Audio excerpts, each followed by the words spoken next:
پچھلے دنوں health department Punjab کے اہلکاروں نے فیصل آباد کے ایک گودام پر چھاپہ مار کر 1100 کلو گرام سے زیادہ نقلی کالی مرچ، 35 کلو میدا، 26 کلو مایا، 15 کلو پلاسٹر آف پیرس، کھلا تیل اور ممنوعہ رنگ برآمد کیا۔ آپ کو یہ جان کر حیرت ہوگی کہ یہاں 1000 کلو گرام سے زیادہ مقدار کی پلاسٹر آف پیرس سے نقلی کالی مرچ بنائی جا چکی تھی، جسے پورے ملک میں فروخت ہونا تھا۔ سب سے پہلے تو آپ کو یہ بتاتے ہیں کہ یہ نقلی کالی مرچ کیسے بنائی جا رہی تھی، اور پھر آپ کو اس کے نقصانات سے آگاہ کرتے ہیں۔ اس ویڈیو کو آخر تک دیکھتے رہیں تاکہ ہم آپ کو بتا سکیں کہ اگر آپ کو نقلی غذائی اشیاء ملے تو ان کو کیسے رپورٹ کرنا ہے اور اس سرکاری محکمے کا ایڈریس اور فون نمبر کیا ہے۔ جیسا کہ ویڈیو اور تصویروں میں نظر آ رہا ہے، نقلی کالی مرچ دیکھنے میں بالکل اصل جیسی ہی نظر آ رہی ہے۔ نقالوں نے اس کا رنگ اور شکل بڑی مہارت سے اصل جیسا ہی بنایا تھا۔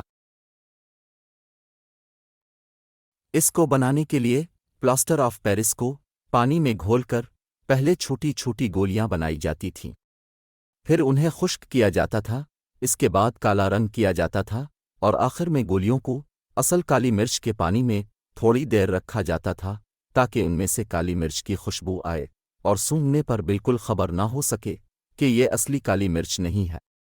ساتھ ہی اگر چکھا جائے تو کالی مرچ کی ہلکی سی تیزی بھی محسوس ہو۔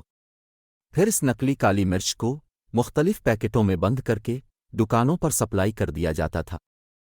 ڈاکٹروں کے مطابق کیلشیم سلفیٹ ہائیڈریٹ، جسے عام زبان میں پلاسٹر آف پیرس کہتے ہیں، جسم میں داخل ہونے سے مختلف بیماریاں پیدا ہو سکتی ہیں۔ پلاسٹر آف پیرس پانی کے ساتھ مل کر معدے میں سخت ہوتا جاتا ہے اور اس کی تہیں بن جاتی ہیں۔ اس کی وجہ سے رگیں موٹی ہو جاتی ہیں اور نرم اعصاب اکڑ جاتے ہیں۔ خون میں مل کر یہ لوتھڑے پیدا کر سکتا ہے، جس سے ہارٹ اٹیک، فالج اور نابینا پن ہو سکتا ہے۔ طویل عرصے تک پلاسٹر آف پیرس خون میں موجود رہے تو معدے کا السر اور چھوٹی یا بڑی آنت کا کینسر بھی ہو سکتے ہیں۔ اتنے خطرناک اثرات کا حامل یہ کیمیائی جزو اسی لیے کھانے کی چیزوں میں استعمال کرنا ممنوع ہے اور دنیا میں اس کی سخت سزا ہے۔ تاہم پاکستان میں ہوس اور لالچ کے مارے ہوئے لوگ اس کے استعمال سے بھی دریغ نہیں کر رہے ہیں اور بے دھڑک کالی مرچ بنا کر بازاروں میں فروخت کر رہے ہیں۔ اکثر لوگ پلاسٹر آف پیرس سے اچھی طرح واقف ہیں۔ یہ وہ کیمیائی مرکب ہے جو دیواروں پر رنگ کرنے میں استعمال ہوتا ہے۔ اس کے علاوہ چھوٹے چھوٹے مجسمے اور کھلونے بنانے، چھتوں اور دیواروں کی آرائشی چیزیں تیار کرنے سمیت ٹوٹی ہڈیاں جوڑنے کا پلاسٹر بنانے میں بھی کام آتا ہے۔ تاہم دنیا میں کہیں بھی پلاسٹر آف پیرس کو کھانے پینے کی چیزوں میں استعمال نہیں کیا جاتا، اور شاید ہم اس معاملے میں پہل کرنے والا پہلا ملک ہوں گے۔ لیکن سوال یہ پیدا ہوتا ہے کہ آخر کیوں لوگوں کو نقلی کالی مرچ بنانے کا خیال آیا؟ اس کی وجہ کالی مرچ کی عالمی منڈی میں بڑھتی ہوئی قیمتیں ہیں، جن میں پچھلے چند سال کے دوران غیر معمولی اضافہ ہوا ہے۔ کورونا کی وبا کے بعد روس اور یوکرین کی جنگ نے بھی غذائی اشیاء کی قیمتوں میں تیزی سے اضافہ کیا ہے۔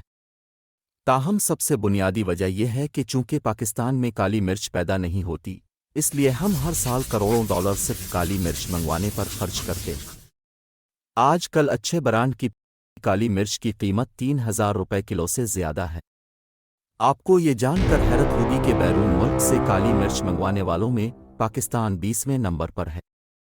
2021 میں پاکستان نے 6 کروڑ 87 لاکھ ڈالر یعنی تقریباً 20 ارب روپے کی کالی مرچ باہر سے منگوائی تھی۔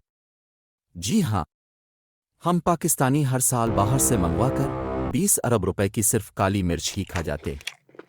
ہماری اس بھوک کا دنیا کے دیگر ممالک کیسے فائدہ اٹھا رہے ہیں تو یہ بھی سن لیں۔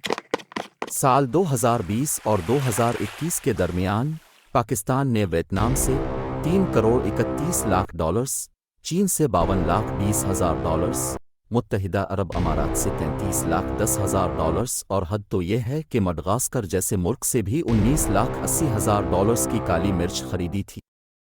ایک ایسے وقت میں جب ملک کی معیشت تباہی کے دہانے پر تھی اور ملک ڈیفالٹ کرنے والا تھا، ہم باہر سے کروڑوں ڈالرز کی کالی مرچ منگوا کر کھا رہے تھے۔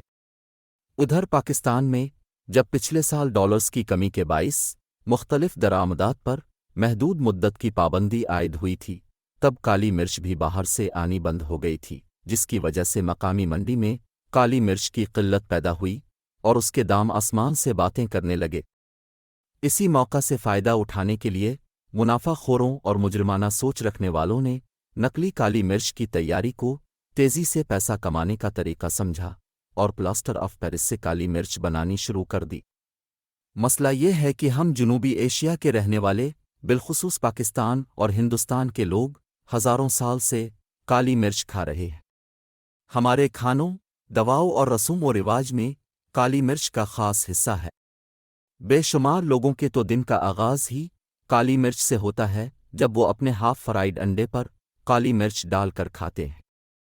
کالی مرچ صرف ذائقے کے لیے ہی نہیں بلکہ طبی اعتبار سے بھی کافی مفید ہے۔ ایک چمچ یعنی تقریباً 6 گرام کالی مرچ میں وٹامن کے 13%، لوہا 10% اور مینگنیز 18% ہے، جبکہ دیگر ضروری غذائی اجزاء کے علاوہ پروٹین اور غذائی فائبر بھی ہوتے ہیں۔ کئی دواؤں میں کالی مرچ شامل ہوتی ہے۔